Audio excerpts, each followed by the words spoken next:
Hello guys, तो आज का जो हमारा क्वेश्चन है इसमें हमें दे रखा है the resultant of a two vector is perpendicular to one of them and has the magnitude 4 metre. If the sum of the magnitude of two vector is 8 metre then their respective magnitudes are. और यहाँ पे हमें चार option दे रखे हैं।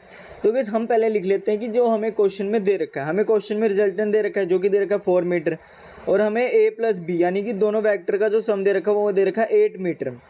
ठीक है guys, तो आप देख सकते हैं मैंने यहाँ ड्रॉ कर दिया। क्वेश्चन में हमें क्या रखा था कि जो रिजल्टेंट है वो एक वेक्टर से ना परपेंडिकुलर का एंगल बना रहा है, मतलब 90 डिग्री का एंगल बना रहा है और परपेंडिकुलर है। तो यहाँ आप देख सकते हैं मैंने रिजल्टेंट ड्रॉ कर दिया है जो कि बी से परपेंडिकुलर है। ठीक है, और ये ए हमारा एक वेक्टर है। ठीक है, अब हम इसको रीअरेंज कर देंगे। तो आप देख सकते हैं मैंने यहाँ रीअरेंज कर दिया, मेरा एक राइट एंगल ट्रायंगल बन रहा है ये। ठीक है गाइस, अब गाइस क्या होगा कि मैं इस पे पाइथागोरस थ्योरम अप्लाई करूँगा। तो हम जानते हैं हमारा पाइथागोरस थ्योरम क्या हो जाएगा, 4 स्क्वायर प्लस बी का स्क्वायर इजक्वल टू ए का स्क्वायर। अब हमें क्वेश्चन में दे रखा था ए प्लस बी इजक्वल टू 8, और यहाँ से जो हमारा ए आ जाएगा वो आएगा 8 माइनस बी, क्योंकि अगर मैं बी को राइट हैंड साइड लेके जाऊँगा तो ये माइनस में हो जाएगा। ठीक है, अब हम क्या करेंगे कि जो ए की हमारी वैल्यू आई है उसको मैं फर्स्ट इक्वेशन में पुट कर दूंगा। तो आप देख सकते हैं एक ही जगह मैंने पुट कर दिया 8 माइनस बी का होल स्क्वायर। तो इस 8 माइनस बी का जो होल स्क्वायर आ रहा है वो आ रहा है 64 plus B square minus 16b, और यहाँ पे 16 4 का स्क्वायर हो जाए 16 और बी का स्क्वायर, तो बी का स्क्वायर हम ऐसे ही रहने दे रहे हैं। तो यहाँ से बी स्क्वायर से बी स्क्वायर कट जाएगा, और जो 16 माइनस 16b है ये हमारा लेफ्ट हैंड साइड आ जाएगा तो ये प्लस में हो जाएगा, और जो ये वाला 16 है ये जब राइट हैंड साइड जाएगा तो ये माइनस में हो जाएगा, जो कि आप देख सकते हैं मैंने यहाँ लिख दिया 64 माइनस 16। तो यहाँ से जो हमारा इक्वेशन आ रही है 16b इजक्वल टू 48। यहाँ से हम b निकाल लेंगे सॉल्व करके। तो आप देख सकते हैं यहाँ पे b को सॉल्व करके आ रहा है हमारा 3 मीटर, यानी हमें b का मैग्नीट्यूड पता लग गया। अब हम a का मैग्नीट्यूड फाइंड करेंगे इस वाली इक्वेशन से, a इजक्वल टू 8 माइनस 3, यानी कि ये जो हमने निकाला था गाइस ये वाली equation a is equal to 8 minus b. इस b में हमने यहाँ 3 पुट कर दिया है, तो 8 माइनस 3 कितना होता है 5 मीटर। तो यहाँ से जो हमारा a आ रहा है वो आ रहा है 5 मीटर।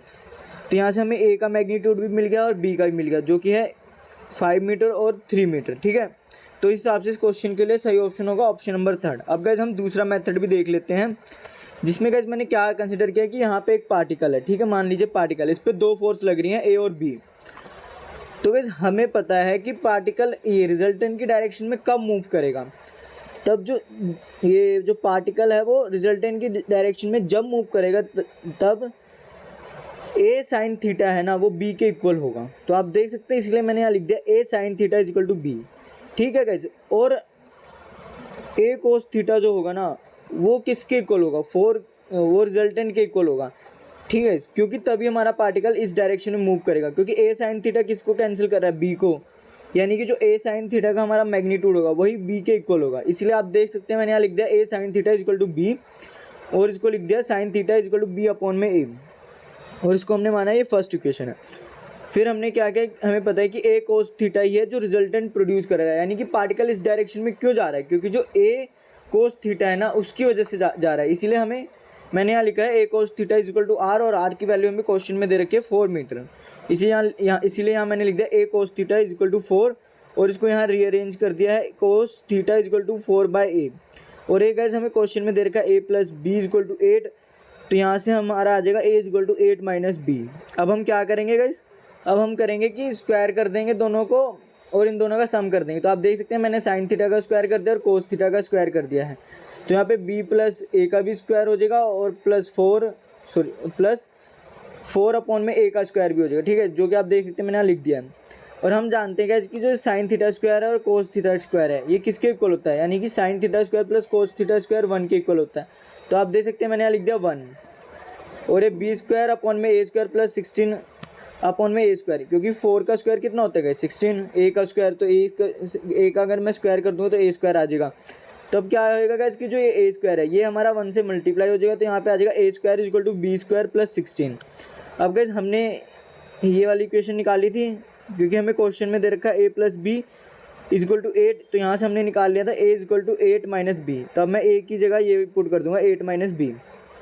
तो आप गाइस देख सकते हैं मैंने 8 माइनस बी का बी पुट कर दिया है और इसका होल स्क्वायर हो रहा है। ठीक है, क्योंकि ए का स्क्वायर हो रहा था यहाँ पे, तो इसीलिए यहाँ पे 8 माइनस बी का होल स्क्वायर हो जाएगा।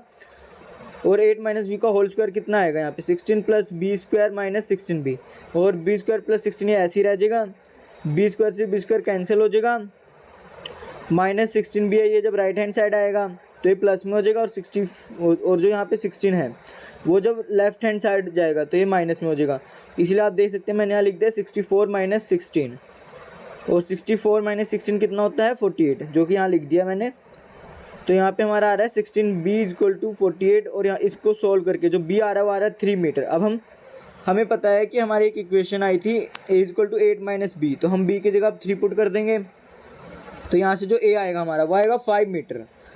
तो अब यहाँ से जो हमारा मैग्नीट्यूड है दोनों वेक्टर का वो आ गया, और वो आ रहा है a इक्वल टू 5 मीटर और b इक्वल टू 3 मीटर। ठीक है गाइस, तो इस हिसाब से इस क्वेश्चन के लिए जो सही ऑप्शन होगा वो होगा ऑप्शन नंबर 3। और गाइस अगर आपको कोई भी डाउट है तो कमेंट सेक्शन में पूछेगा। Thank you guys.